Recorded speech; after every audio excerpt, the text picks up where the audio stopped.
Hello friends, my name is Dr. Awdhesh Singh, and today I am going to discuss something very important which is bothering the modern generation. Friends, it is really very painful to see that most of the people do not like their job. They are really scared of going to the office. Every day they are feeling as if they have to bear a torture which is avoidable.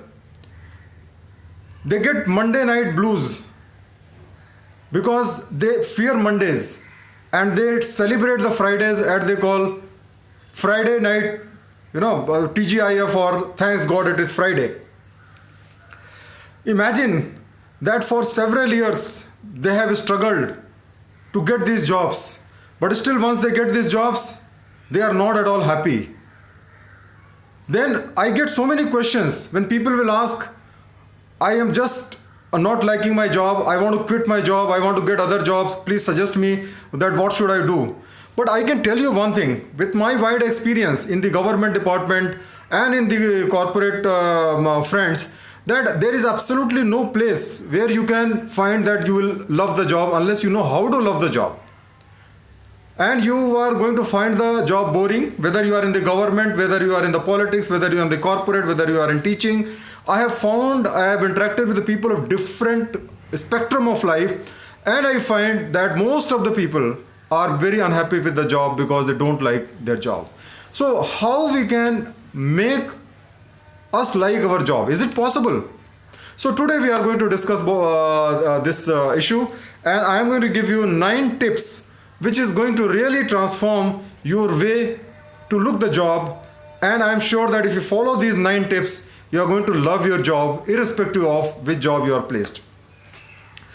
So before that, let me first tell you one story, very beautiful story, which you might have heard also. That there was a man who was going on a way, and he found that there was a temple being built in somewhere in a city. He found several workers working over there, and it was a very bright day, and it was a hot summer was there. And so he found one worker and asked that worker, what are you doing? He said, can't you see this? I am just breaking the stones. It's such a difficult job, such a boring job, and full day I have to wait, and then I have to bear this torture, and I'm just waiting that how quickly I go home. And he was right. Basically this is what many people do. Then he moved a little further and he met another person.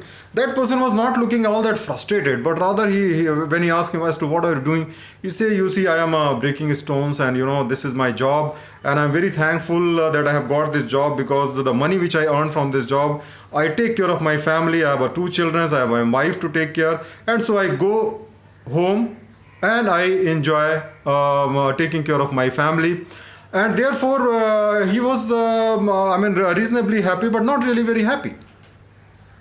Then later on, what happens that when he went to a third person, that third person was singing song, and he was playing as if he's playing a music, and he was doing his job very cheerfully. So this guy asked as to, what are you doing, my friend? Then he said, I am building the temple of God. Tomorrow, when this temple will be built, millions of people over years will come and pray here, and they will get peace of life, they will get love in their life, and I am doing a very beautiful job. I am so proud that I have been given this opportunity to be part of this organization. So this is, my friend, this is the very important thing as to how a person who has a different attitude can love his job. The same job, identical jobs which all the 3 people were doing, you will find that all the 3 people were having different experiences doing the same job, and their life was depending upon that. So how that fellow was loving the job and how other people are not loving the job, let us start. So first important thing is that you have to identify the purpose of your organization.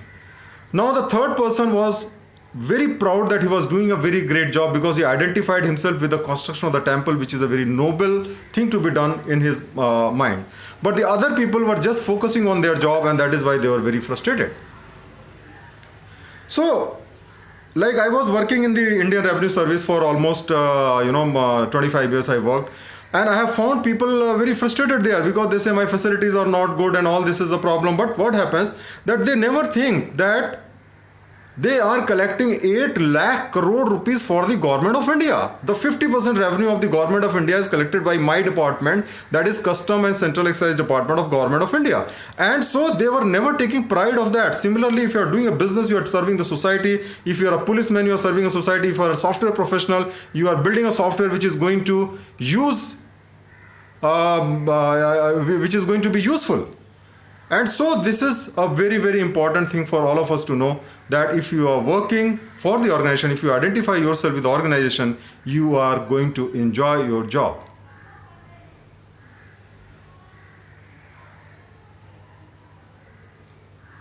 Now let us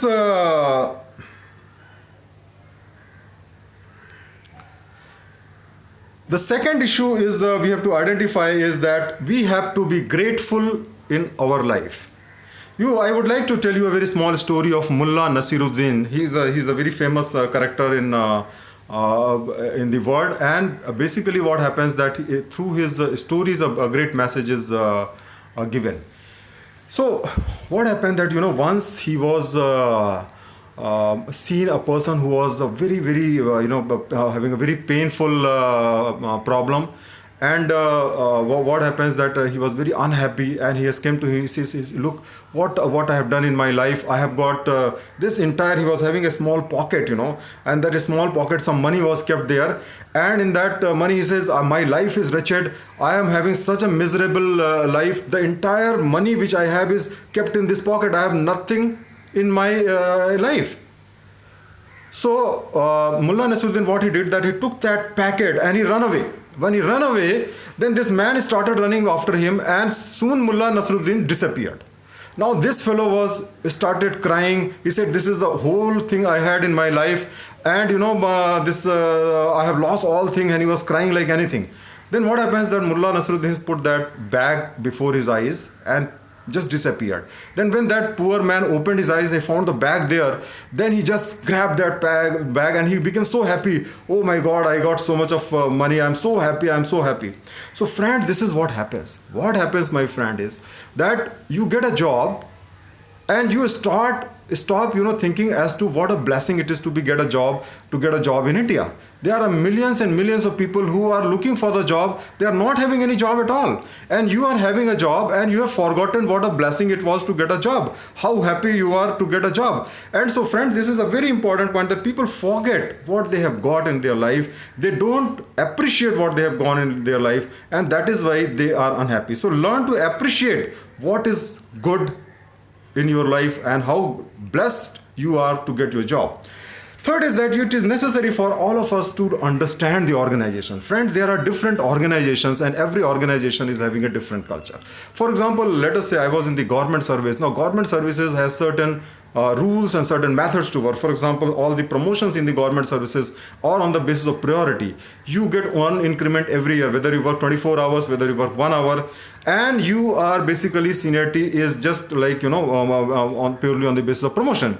So this is an organizational culture. Now, if you expect that the organization is going to change and then it is going to appreciate your hard work and give you out of turn promotion, then naturally you are going to be unhappy. In the same way, my friend, that if you are working in a corporate sector, then you must know that your designation, your promotions cannot be taken for granted, and therefore you have to work hard to earn your promotions, and that is, your work has to be different. So it is very important that you should know what your organization stands for, what is the culture of your organization. If you try to bring the culture of one organization to another organization, you are going to be very, very frustrated.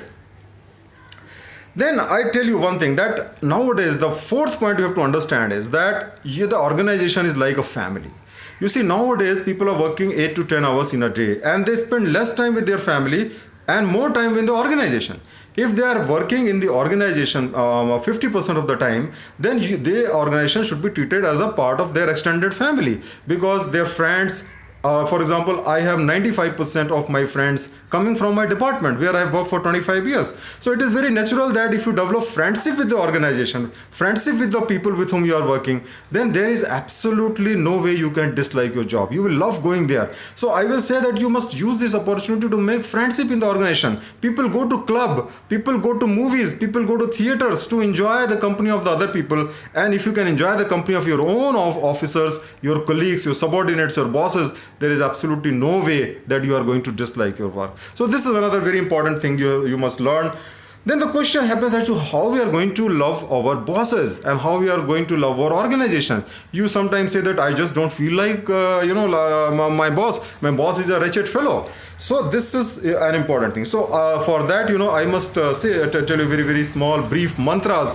That is that just when you are in love, you automatically see the good qualities of a person and you don't see the negative side of the person. In the same way, if you start looking the positive side of the person and not the negative side of the person, then you will develop liking for that person. And this is very, very important concept we have to develop, my friend.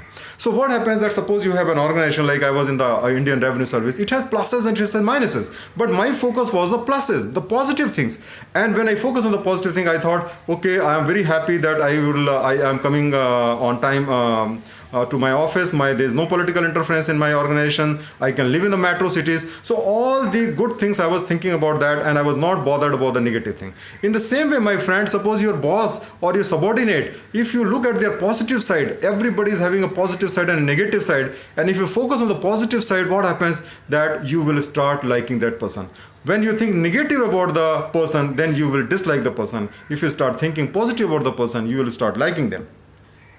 Okay, now let's come to the next point. The next point is, okay, I give you a clue. There are two guys who one person has scored 50% in the mathematics examination and the other person has scored 95% in the examination. Now I just ask you a question. Who is the student who is loving his subject, that is mathematics?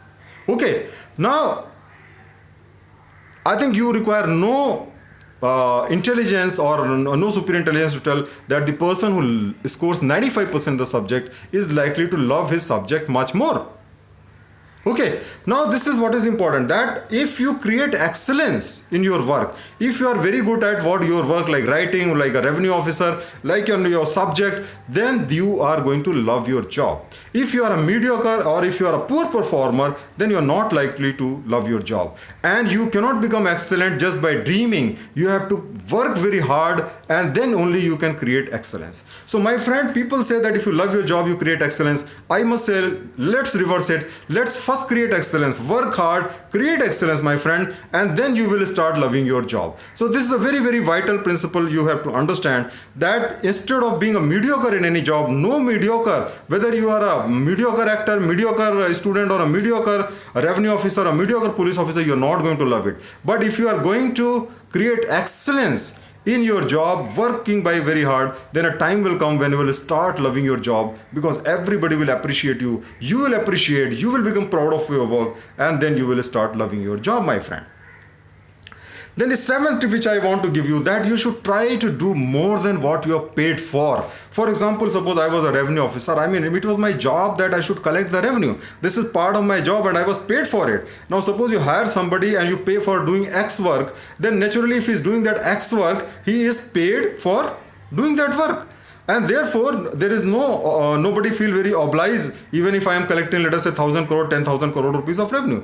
But what I am doing more than that, which is more than tax collection job, which is being nice to the people, which is nice to the taxpayer, which is like doing something good for the society. If you are doing more than what you are paid for, you stay for some long hour, try to take help of other people, help other people. If you do something which is more than you are paid for, then I can assure you that whatever you have paid extra, what you have worked extra, is not going to be wasted, but it is going to come back to you in the form of blessings, in the form of the love and happiness which you are going to get. So remember this very, very important principle, that try to do more than what you are paid for. Try to do something for which you are not expecting any remuneration, any benefit from anybody. Then, my friend, the next and eighth habit is that you have to develop and inculcate the spirit of service. This is very, very important, because it is only by service that you can get joy in your life. This is very, very important, because what happens that, for example, I give you an example. Let us say you are a father, like I am a father, for example. Now, to my children, for example, I can have different type attitude. I can exercise my power and I can force them to do what they are doing. And so this is one method of doing it. This is what most people try to do. They exercise their power and they try to make the things done. Instead of that, you can also think that it is a golden opportunity for me to make my child happy, to serve him in the way to become a better citizen of the country. In the same way, in the organizations, you can have a different service orientation. Instead of making your customer, as a source of revenue and try to get that, you maximize the money. Instead of that, you try to serve them, try to help them. If you help them, if you serve them, if you serve your boss, if you serve your organization, if that service culture comes into you, there is absolutely no way you are going to feel unhappy, because the more you serve, the more joy you are going to get in your life. So this is very, very important, that instead of bossing around, instead of using your job as a source of revenue, satisfaction, or your personal achievement, you take this as an opportunity to serve the people. And if you take that opportunity to serve the people, the bigger is the organization and the greater is your opportunity to serve. You have to see Bill Gates, who is having billions and billions of dollars, is looking for the opportunity to serve the people. He is running around all the world and trying to find a people who need their help, and he's trying to help through his foundation. In the same way, in every job you are an opportunity to serve the people. If you use this opportunity, I can assure you that you are going to love your job, because this job is giving you an opportunity to feel happy. And ninth point, the final and most important point, is work-life balance. This is very, very important for my friend, that if you devote too much of time on your work, it is bad, because what will happen that you will lose your family support. The family is not going to stand for you, and the work is not going to pay you and appreciate you for all the work you are doing. You have to balance the two. You should not be too materialistic, you should not be too much career conscious in your life, and at the same time, you should not take your work for granted and bother too much about the family. We have to balance the work. What I will suggest is that when you are in the workplace, you must have focused 100% of your attention on work, and when you come back at your home, then you focus 100% of your attention in your family. And if you are focusing both places 100% of your attention, then both things will be balanced and your life will be really very enjoyable, because it is the love which you get in your family, it is the appreciation, it is the purpose of the family that makes you happy, and that happiness is reflected in your workplace also. If your family life is miserable, I can assure you that there is absolutely no way that you can get any joy in the job. I have found that the people who are unhappy in the job are also the people who are unhappy in their families. So do a work-life balance, and if you can do that, I can assure you that you are going to love your job. So friends, in today's lecture, I have given you 9 tips of how you can transform your boring job into an interesting job. These are all workable tips, and I have myself practiced it, and I have found that anybody who practices it will definitely start loving his job. And imagine that if you love your job, you are going to look forward to your job, you are going to look forward to your Mondays to work hard and produce something to prove yourself, and your life is going to be absolutely brilliant and full of happiness and joy. So I hope, friend, you have liked this lecture, and if you have liked this lecture, please give your comments. Please give your suggestions. I would like to make even better lectures from the future. I will be welcoming all the suggestions, and I am very happy that you are here. Thank you very much. God bless you. Thank you.